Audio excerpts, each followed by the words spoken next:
So joining us now is Ben Judah. Thanks for being here. You've been doing a lot of work recently about money laundering through real estate in London. What is that and how does it work?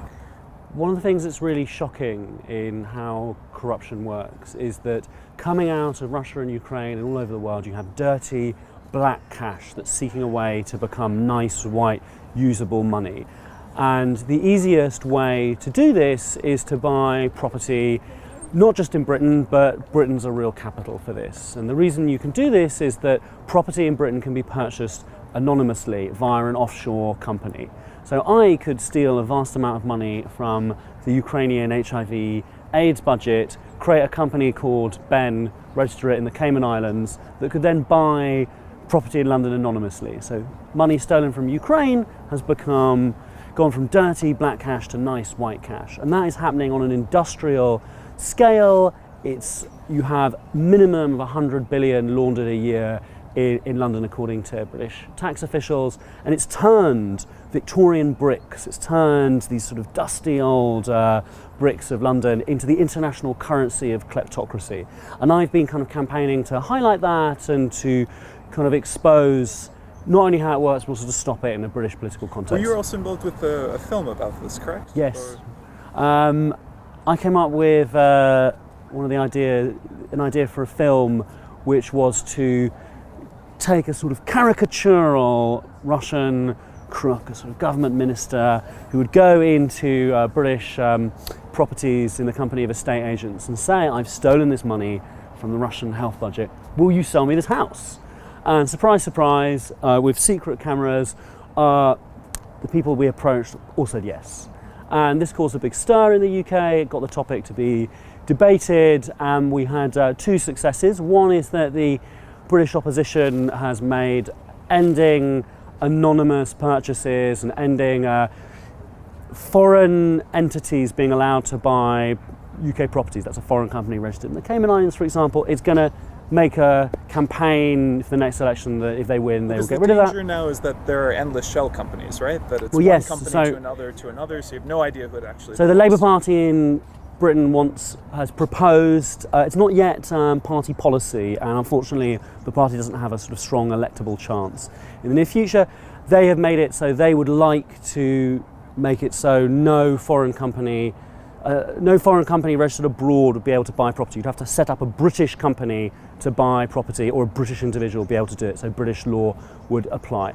And one of the other successes we had is that the Prime Minister said that he was launching a consultation to end anonymous ownership of UK properties. So we've had a bit of success, but so far sort of nothing in terms of legislative change. Is there any muscle behind that consultation, or that would just be an advisory council? The Prime Minister had a very bad week. Revelations of his youth have been coming out, and that somewhat clouded over the start of the political season in the UK, and I'm not yet sure.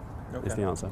And I mean, you've spoken a bit about the interrelationship, between Western financial systems and what goes on in Ukraine and other, post-communist countries or developing economies. I mean, what is that interrelationship for you? Well, something I find really fascinating is that in academic circles, people are always trying to work out, what was it that made Russian and Ukrainian oligarchic capitalism the way it is? What made these countries so corrupt? And the answers that are usually sort of pedaled forward are the Soviet legacy, or even the Tsarist legacy, or sort of antique attitudes to the state. And I think this all matters, that's all there, but there's also something else, which is Russia and Ukraine entered capitalism in the era of offshore finance, and the Ukrainian and the Russian oligarchy would only have been possible with offshore finance existing as it already was in the 1980s. And you have one story which I'm quite sort of fond of telling is when Hromadske came to London for the first time in the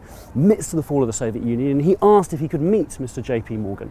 These are people who didn't know what to do with large sums of money. And if it hadn't been a possibility that you could park vast sums of money anonymously offshore, I do not think that the Russian or the Ukrainian states would have emerged in the way they did. I would go as far to say that modern Russia and modern Ukraine are as much the creation of the British Virgin Islands and Switzerland and the Cayman Islands as they are of the post-Soviet legacy. And so what's been the reaction in particular to this project with London real estate? Because it seems to have taken something that wasn't a real political issue before, people were upset, and made it kind of popular. Because you were making a point on Twitter saying, this is the reason why you'll never be able to afford a house in London. Yes. What have you heard from people? What's the reaction been to all this? Well, there's greater awareness of it, and I think it's the beginning of a long process towards change. I was pleased that the Labour Party has adopted it as a policy, and the Prime Minister's now kind of discussing it and has launched the consultation. But I think there's a lot more to do, and I think there's a lot for Ukrainians to do.